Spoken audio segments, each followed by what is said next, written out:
Plus de 90 jours de silence depuis l'enlèvement des 39 personnes dans le village de Ingalewa, département de Ingingimi dans la région de Difa, le 2 juillet 2017 par des présumés éléments de la secte terroriste Boko Haram.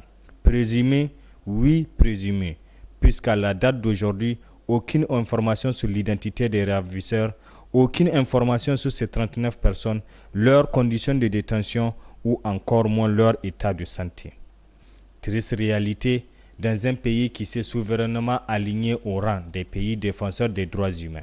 Depuis ces événements tragiques de Ngalewa, l'État nigérien s'est contenté uniquement d'en parler d'une manière légère et les organisations qui devraient s'approprier de cette lutte pour libérer toutes ces innocentes qui n'ont pas choisi cette épreuve se sont retrouvées logées dans une spirale complice avec leurs communiqués laconiques, leurs séances de prière à effet de publicité à l'approche de la désignation de leurs représentants à la CENI permanente.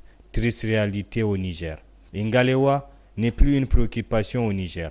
La tristesse de ces familles est une chimère pour la société. Avec un tel comportement, nous devrons nous interroger. Que fait-on de nos valeurs?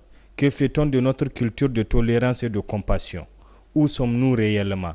Est-il le Niger d'antan où on est fier de nos valeurs pour s'identifier aux autres? À l'épreuve des faits, le cas de Ngalewa vient de mettre à nu notre vision perverse que nous voulons imprimer à notre société. 3 mois de silence coupable est insupportable pour toutes ces familles de Ngalewa.